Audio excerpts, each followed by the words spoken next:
Hello everyone, इस YouTube family में आपका स्वागत है। दोस्तों, इस वीडियो में हम जानेंगे क्या ज़्यादा हस्तमैथुन से प्रोस्टेट कैंसर होता है, प्रोस्टेट कैंसर के रियल कारण क्या होते हैं, उसके लक्षण क्या होते हैं। तो दोस्तों, इस वीडियो पर बने रहें और अगर आप इस परिवार का हिस्सा नहीं बने हैं तो सब्सक्राइब करके बेल बटन दबाएं। दोस्तों, पिछले वीडियो में मैं आपको बता चुका हूँ प्रोस्टेट के काम क्या होते हैं, प्रोस्टेट क्या काम करता है। दोस्तों, ये रहा हमारा नॉर्मल केस में जो प्रोस्टेट होता है और ये जब प्रोस्टेट में कैंसर हो जाता है उस केस में। तो दोस्तों, हम चलिए आगे बढ़ते हैं और जानते हैं इसके रियल कारण क्या होते हैं। तो फ्रेंड्स, ये चार चीज़ें प्रोस्टेट कैंसर के कारण होते हैं।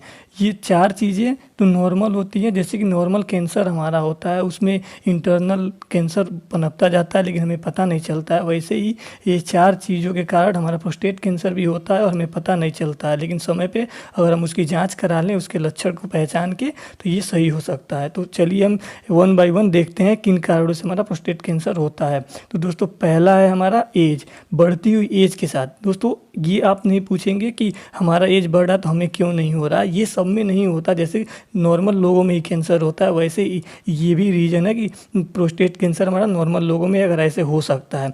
तो हमारा बढ़ती एज, जैसे हमारा एज बढ़ता है, प्रोस्टेट में इन्फेक्शन होने के कारण प्रोस्टेट कैंसर हो सकता है बढ़ती हुई एज के साथ। दूसरा रीज़न है दोस्तों नॉनवेज रेड मीट, जो भी बड़े जानवरों का मीट है, जैसे कि गाय भैंस का मीट हुआ, सुअर का मीट हुआ, ऐसे कोई भी किसी भी प्रकार का रेड मीट खाने से दोस्तों आपको प्रोस्टेट कैंसर हो सकता है, इसके ज़्यादा चांसेस होते हैं।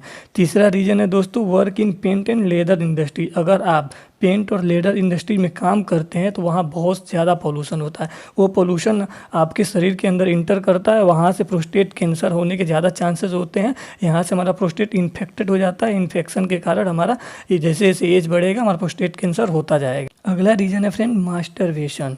फ्रेंड, सबसे पहले किसी भी प्रकार का क्वेश्चन आपके मन में उठने से पहले मैं आपको क्लियर कर दूं by medical terms and analysis कि मास्टरबेशन एक नेचुरल प्रोसेस है और एक हेल्दी प्रोसेस है। लेकिन दोस्तों, ये हेल्दी तभी तक है जब आप इसको लिमिट में करें, लिमिट प्रोसेस में रखें इसको। कोई भी चीज़ लिमिट से ज़्यादा होती है, किसी भी चीज़ का अगर हम एडिक्शन पाल लेते हैं तो हमारे लिए नुकसानदायक होता है। ठीक उसी प्रकार दोस्तों, अगर मास्टरबेशन हमारे लाइफ में लिमिट से ज़्यादा एक एडिक्टिव हो जाता है तो ये हमारे बॉडी के लिए बहुत ज़्यादा हार्मफुल है और ये प्रोस्टेट के लिए भी बहुत ज़्यादा हार्मफुल है। यहाँ से प्रोस्टेट में हमारा इन्फेक्शन हो सकता है, इन्फेक्शन की वजह से प्रोस्टेट में कैंसर भी हो सकता है। मैं ये नहीं कह रहा हूँ दोस्तों कि मास्टरबेशन की वजह से होता है, लेकिन हो सकता है। नॉर्मल केसेस में कुछ लोगों को हुआ है और ये हो सकता है। जब भी आप रफली मास्टरबेशन करते हैं, रेगुलर बेसिस पे करते हैं, हर वीक में करते हैं, दिन में 2 बार 3 बार करते हैं, तो इससे आपके पेनिस में तनाव उत्पन्न होता है। तनाव से प्रोस्टेट में भी प्रॉब्लम हो सकती है, इन्फेक्शन हो सकती है और वहाँ से आपको कैंसर हो सकता है। दोस्तों, तो मैं कह रहा हूँ कि मास्टरबेशन से कैंसर हो सकता है। अगर आप मास्टरबेशन करते हैं, एक्सेसिव करते हैं, तो उसको कंट्रोल कीजिए, लिमिट में कीजिए। एक हेल्दी प्रोसेस है तो इसको हेल्दी प्रोसेस बनाकर ही रखिए दोस्तों। तो चलिए दोस्तों, आगे बढ़ते हैं और हम जानते हैं कि इसके लक्षण क्या होते हैं। तो फ्रेंड, ये कुल 5 सिम्टम्स हैं, लक्षण हैं हमारे प्रोस्टेट कैंसर के। ये आम इन्फेक्शन में भी हो सकता है और प्रोस्टेट कैंसर में भी आपको हो सकता है। तो आप अगर ये आपको कभी भी ये इन्फेक्शन दिखाई दे तो आप ये घबराने की बिल्कुल ज़रूरत नहीं है आपको, क्योंकि प्रोस्टेट कैंसर ही हुआ है। आप ज़रूर जाके एक बार जांच कराएं। तो पहला लक्षण है दोस्तों ज़्यादा पेशाब आना। अगर आपको लिमिट से ज़्यादा पेशाब आता है, बार बार नाइट्स में बार बार आता है, दिन में बार बार आता है, तो आपको एक बार जांच कराने की ज़रूरत है। लेकिन हाँ दोस्तों, पढ़ते टाइम आप पानी ज़्यादा पीते हैं, प्यास ज़्यादा लगता है और उस टाइम आपको ज़्यादा पेशाब आ रहा है, तो उस टाइम घबराने की ज़रूरत नहीं है, वो नेचुरल प्रोसेस में आ जाएगा। दूसरा है आपका पेशाब करने पे जलन देना। दोस्तों, ये एक नॉर्मल इन्फेक्शन भी है, तो अगर जलन हो रहा है तो आप डॉक्टर से ज़रूर सलाह लें, क्योंकि ये नॉर्मल इन्फेक्शन में भी आता है और प्रोस्टेट कैंसर में भी आता है। जब पेशाब करते हैं तो उसके साथ पेनिस में जलन होता है। अगला लक्षण है पेशाब के साथ ब्लड आना। ये सीरियस प्रॉब्लम है दोस्तों। अगर पेशाब के साथ आपको ब्लड आता है तो आप जाकर डॉक्टर से ज़रूर टेस्ट कराएं कि क्या प्रॉब्लम है, प्रोस्टेट कैंसर के कुछ प्रॉब्लम है या कोई अनदर इन्फेक्शन है। अगला है सीमन निकलने में परेशानी होना। जब भी आपका स्पर्म इजेकुलेट होता है, इस इजेकुलेट में स्पर्म आता है बाहर, तो उस टाइम आपको बहुत प्रॉब्लम फेस करना होता है। तो वो एक लक्षण हो जाता है हमारा प्रोस्टेट कैंसर का।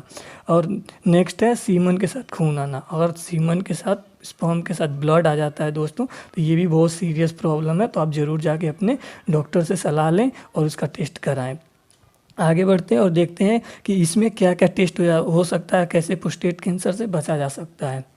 तो ये है फ्रेंड्स 3 टेस्ट जो कि प्रोस्टेट कैंसर में होता है। पहला है हमारा PSA टेस्ट, जो ये 10 नैनोग्राम पर DL होता है। ये नॉर्मल है, ये थोड़ा मेडिकल टर्म है, ये आम लोगों को समझ में नहीं आएगा, मेडिकल स्टूडेंट को समझ में आएगी या डॉक्टर्स को समझ में आता है, लेकिन मैं आपको बता दूं आपके टेस्ट होगा, टेस्ट में आएगा अगर 10 Ng पर DL नॉर्मल होता है तो इसके आसपास आएगा। इससे भी ज़्यादा होता है दोस्तों 10 Ng पर DL से, तो आपके प्रोस्टेट में कुछ प्रॉब्लम है। ये टेस्ट यही शो करता है। नेक्स्ट टेस्ट है दोस्तों DRE test, direct rectal examination test. और नेक्स्ट है प्रोस्टेट बायोप्सी। तो दोस्तों ये रहे 3 टेस्ट।